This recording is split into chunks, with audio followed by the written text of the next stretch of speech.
Right, I've been asked about my vivarium and my setup and everything.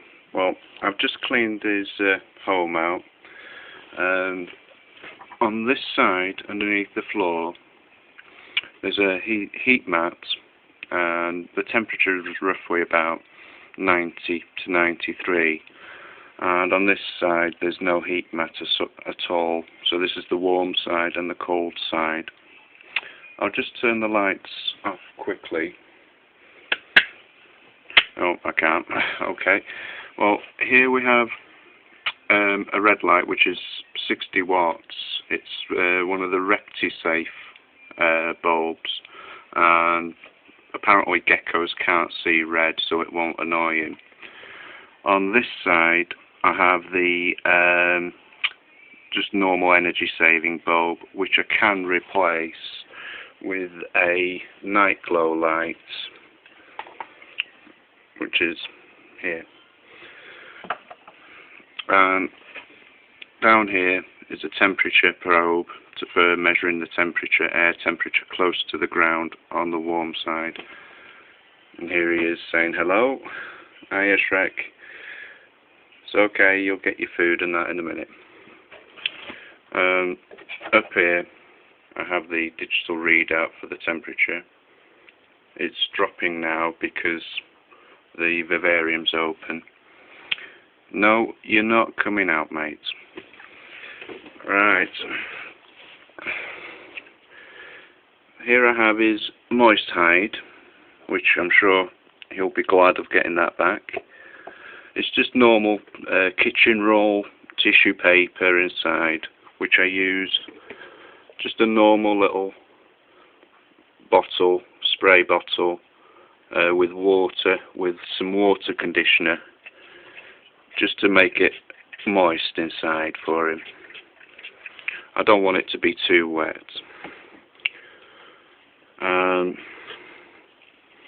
Then we've got some kind of decoration.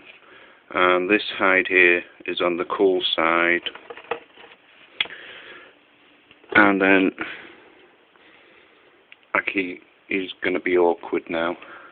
This is his climbing rock hide on the warm side. Got to be careful now not to upset him too much. And then down here is his calcium dish. There's different kinds of calcium. You've got some with D3, some without. It's up to your own preference, really. I try and give him calcium with D3 maybe twice a month, and then the normal calcium thereafter. And then there's his water dish, and these are brilliant for your mealworm. The top comes off, and apparently they can't escape from it, but you do get the odd one that does. So I'll just top his water. I've not let him run out, I've just cleaned his vivarium.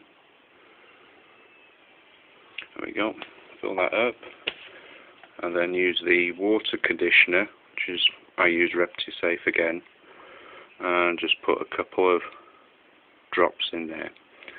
And all that does is take the chlorine out of the water and make it safe for him to drink. And to clean the vivarium or the floor, I just use normal surface cleaner antibacterial spray. And then I'm gonna go and feed him now. I don't know how this is gonna go on or work with doing it one-handed, holding the camera, and with the glass being off. So I might have crickets everywhere. But here we go. I'm gonna try anyway. Right. If I can find my little, yeah, here we go. Little crickets come in a tub like this, and this is what I'm using at the moment with him. It has got D3, but I use it about twice a month.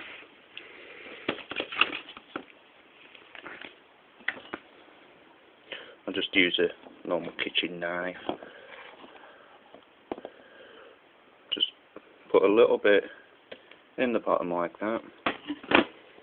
And all I'm doing now is coating the crickets. Give them a nice little shake. They do have a hard life, these crickets, don't they? They get shaken out to death, then put into a tub with some powder in, calcium, and then they get eaten. Not much of a good life, is it? Well, what I've done is I've just lifted up the corner a little bit, and this is going to be a bit hard now with just one hand.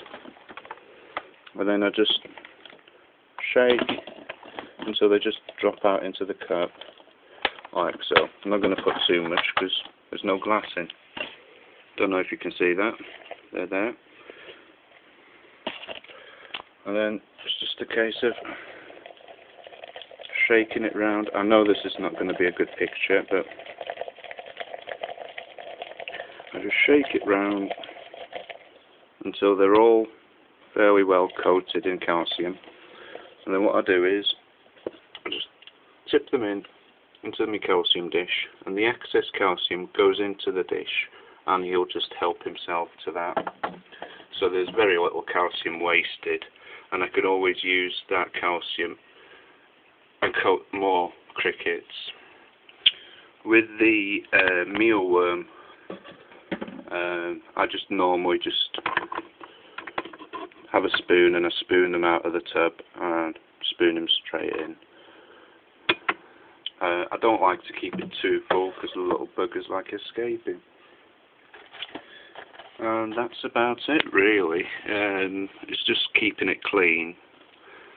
My vivarium's got a slate floor which I got made for it, and some decorative plants which some of the bugs, especially locusts, like to hide in them, so it's a meal for later for him.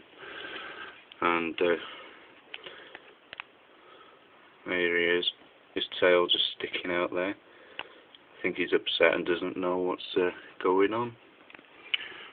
I hope this has helped you out a little bit. That's all you need for a vivarium. I've got a wooden vivarium, but a normal fish tank would do. You can actually pick up second-hand fish tanks very, very cheaply because people don't know if they still hold water or not. But for a little gecko or any other reptile, it doesn't really matter if it holds water or not, really. Well, I'm going to end this now because the little crickets are waking up in there and I don't want them all over my house. Well, I hope this has been some help for you. Let me know what you think. Thanks.